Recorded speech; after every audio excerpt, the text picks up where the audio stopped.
আপনি দেখছেন Padma news 24.com এর টপ ট্রেন্ডস, সাথে আছি আমি জান্নাতুন নূর।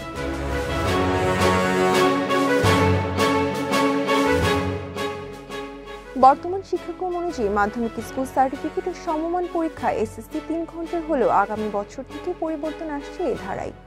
2025 সালে পরীক্ষা হবে নতুন শিক্ষাক্রম অনুযায়ী। এতে মোট 10টি বিষয়ের উপর শিক্ষার্থীদের মূল্যায়ন করা হবে।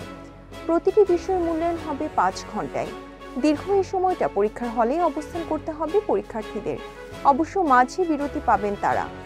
জাতীয় শিক্ষাক্রম ও পাঠ্যপুস্তক বোর্ডের তৈরি করা 2025-এর 10ম শ্রেণী শেষে পাবলিক মূল্যায়ন পরীক্ষা সংক্রান্ত প্রতিবেদন থেকে সব তথ্য জানা যায়। প্রতিবেদনটি শিক্ষা মন্ত্রণালয়ের গঠিত উচ্চ পর্যায়ের কমিটির কাছে জমা দেওয়া হয়েছে। কমিটির সুপারিশে প্রতিবেদনটি চূড়ান্ত হবে বলে জানিয়েছেন এনসিটিভির সদস্য অধ্যাপক মশিউজ্জামান। আগামী বছর 10ম শ্রেণীতে শিক্ষার্থীরা বাংলা, ইংরেজি, গণিত, বিজ্ঞান, ইতিহাস ও সামাজিক বিজ্ঞান, ডিজিটাল প্রযুক্তি, জীবন ও জীবিকা, ধর্মশিক্ষা, স্বাস্থ্য সুরক্ষা, শিল্প ও সংস্কৃতি পড়বে। এ পাঠ্যসূচির ওপরই অনুষ্ঠিত হবে এসএসসি পরীক্ষা। বিষয়ের চাহিদা ও যোগ্যতা অনুযায়ী প্রকল্প ভিত্তিক কাজ, সমস্যা সমাধান, অ্যাসাইনমেন্ট ইত্যাদির পাশাপাশি লিখিত পরীক্ষার মাধ্যমে মূল্যায়ন করা হবে পরীক্ষার্থীদের। মূল্যায়নে অনুসন্ধান, প্রদর্শন, মডেল তৈরি, উপস্থাপন, পরীক্ষণ, পরিকল্পনা প্রণয়ন ইত্যাদি বিষয় থাকবে। লিখিত মূল্যায়নে 50% ওয়েটেজ থাকবে, আর বাকি 50% ওয়েটেজ থাকবে কার্যক্রম ভিত্তিক মূল্যায়নে। পরীক্ষার মান ও মূল্যায়নে নিরপেক্ষতা যাতে বজায় রাখা যায় সেজন্য লিখিত মূল্যায়নে বর্তমান পাবলিক পরীক্ষার মতো খাতা ব্যবহার করা হবে। আর পরীক্ষা শেষে একযোগে ফল প্রকাশ করবে শিক্ষা বোর্ডগুলো।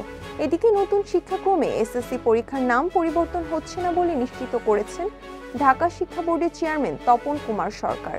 নতুন পাঠ্যক্রম অনুযায়ী এসএসসি পরীক্ষা গ্রহণের সার্বিক আয়োজনের জন্য বিষয়ভিত্তিক 600 শিক্ষকের সমন্বয়ে রিসোর্স পুল গঠন করার পরিকল্পনা রয়েছে এনসিটিভির।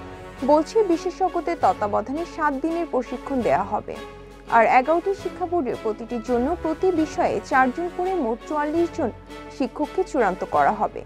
নতুন শিক্ষাক্রম গত বছর প্রথম, ষষ্ঠ ও সপ্তম শ্রেণীতে বাস্তবায়ন করা হয়, আর চলতি বছর বাস্তবায়ন করা হয় দ্বিতীয়, তৃতীয়, অষ্টম ও নবম শ্রেণীতে। এরপর 2025 সালে পঞ্চম ও দশম শ্রেণীতে, 2026 সালে একাদশ এবং 2027 সালে দ্বাদশ শ্রেণীতে শিক্ষাক্রম চালু হবে।